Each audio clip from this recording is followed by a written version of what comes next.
have our first reading from our first headline poet, Maiya, and I'll just read you her bio to give you a bit more information about her. Maiya Damawinna is 19 years old, studying English literature at Durham University.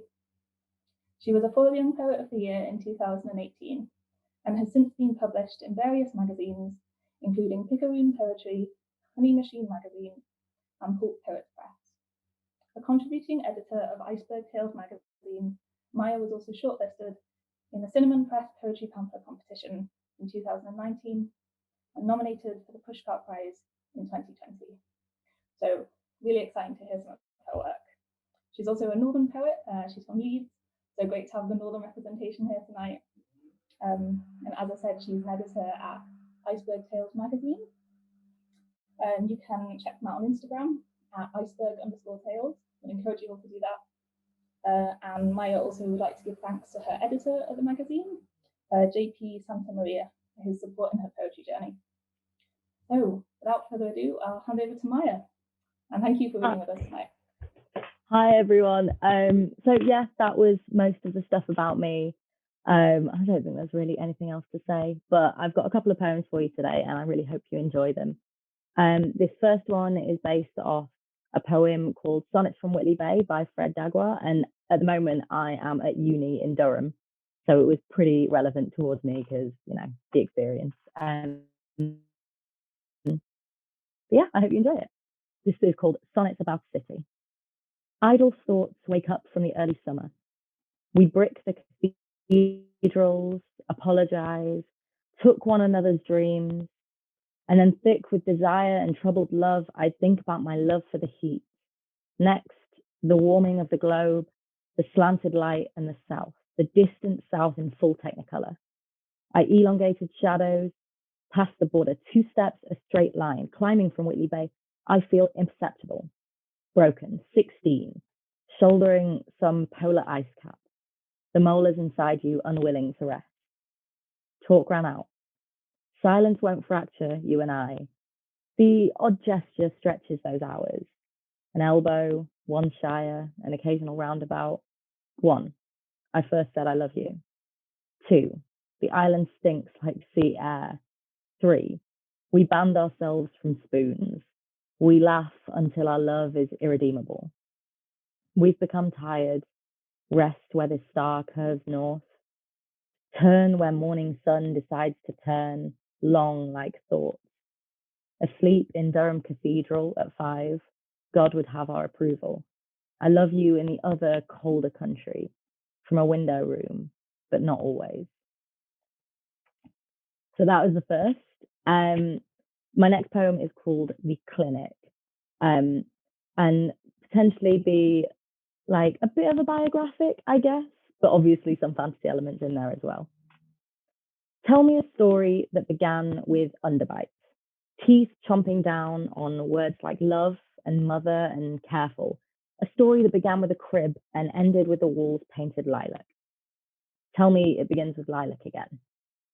Give me a mother that forgets to wake up in the night. Tell me a story that begins with strangers and ends with something that vaguely resembles us. Tell me a story that did not begin with love, where the compass points south or where the needle never stops spinning, where you are the center of this world and every world that came before it. In my fantasies, every church spire points to heaven and how I wish to be where the quieter places are. Like I said to you guys before, I am at uni, and I think in terms of identity, there's a lot that happens where, you know, you make friends, you lose friends. It's all quite intense. So this is potentially one of my newest poems that hasn't been published anywhere yet. And it's just kind of about the intensity of the experience. So here it goes. It's called Room 3. To cut ties and split my pig body and drape from the hook. Everybody tells you how easy it is to cut the rope. Only when do you ever hear about the unraveling? This here, just that, the first step to becoming undone. The cyanide burning is just the smell of laminate up in flames. I waited for the next rain, some silent Baphomet, some crusade. You came armed with men, They all hated me, of course, the same way the mirror does in the evening, the same way the truth bends in fragile hands. I am not so much the places I shed my skin, leaving dust behind. I would like to be more immortal than that. More am I the way I tell you I could lie here, deoxygenate on the floor, crystallize salt on the carpet, and ride around for hours. You would arrive too late. Probably 3 days, maybe 10. I've been alone for hours and you've been taking pictures for someone else, calling your surroundings loneliness. How dare you take the isolation I can call mine, strip it down to lace and fingernails, gear shift freedom in a 4x4 with all your baggage in its finery. How dare you tell me you hurt more? I think it would break you being surrounded by a house that breeds the abandonment your shadow casts.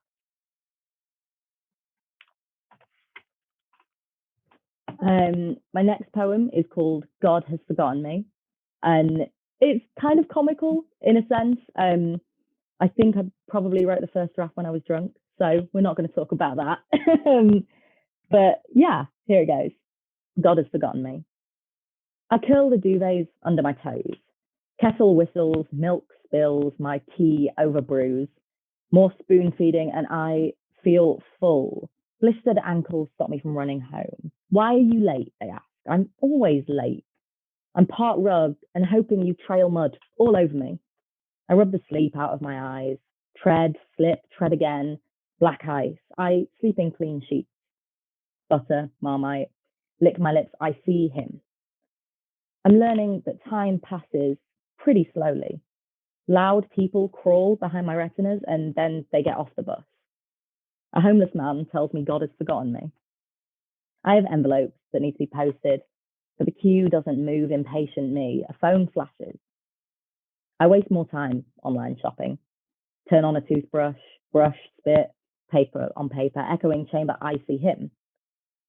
I flick the switch, and there's crumbs on the surface. There's a noise behind my brain, and I'm drunk. There's a plastic spoon against my teeth and my tongue, and questions taste bitter because I've bitten my lip. What if I died in my sleep? The homeless man tells me God won't remember me. I dream that he knows my name. My final poem you can find on pulppoetspress.com, I believe. And it's one of the longest poems that I've written, so it might take a while.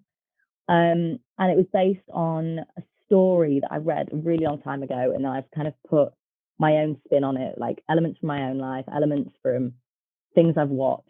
And I think it kind of speaks for itself, and it's one that I'm quite proud of. So for my final piece, I do hope you enjoy this one. Love, bloody and baby-shaped, screamed for the first time in a stranger's arms and was suddenly disconnected.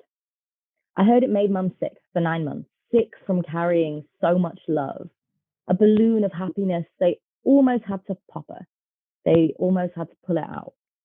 And then it appeared and Mum was empty, deflating like a circus tent at the end of winter. 9 months was enough love for a lifetime.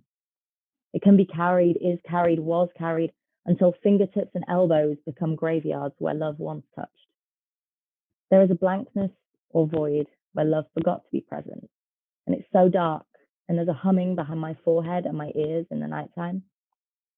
Love wakes up to broken plates. Dad sat in a haunted blue room, pipes burst, and there's a photo of Bob Marley in the bathroom, and sometimes it looks like he's crying. Love had hollow bones and feathers that fell out in my hair. A few times it made Dad bleed, caught and caged by stained glass windows. We teased it with freedom in the mornings and were told to cover all the mirrors to stop it falling for its own reflection. Held by a woman with love knotted above her knuckles and pain eased by valleys that parted from her lips, molten silver words made love so precious before ripping it from our hands. All the doors in the house were open, and I could see through the windows. And when the light fell, there was no slanted bars, and I was alone. Love grew out of its body fast, left parts of itself in phantom toll booths and iPod shuffles that played the same songs on repeat. Love painted over its walls and took the family photos down when it felt forgotten. Then split itself down the middle, love did. and was car sick on the way to Manchester, disguised as a one-man traveling band with two broken guitar strings, calloused hands, and this is how things are now. At Christmas time, Dad got a toy car and skidded down the M25 in the snow. The Bureau for Lost Children called to make sure Love hadn't hurt itself or been hurt by someone else. Love rolled its eyes when it saw you crying. I found that Love had my name, my height and weight fluctuating, and shut itself down under too much stress. Love bruised on laminate floors and radiators, and Dad's hands caught it sometimes. Love fell into routines, smashing bottles on the way to the bus stop, plucking hairs from its lash-lined knees, making itself as small as possible. Love still couldn't remember 6 years of its life. Mum gave birth to a baby called Sadness and instead called her Love. Again, bloody and fetal, being held for the last time, a stranger's arms.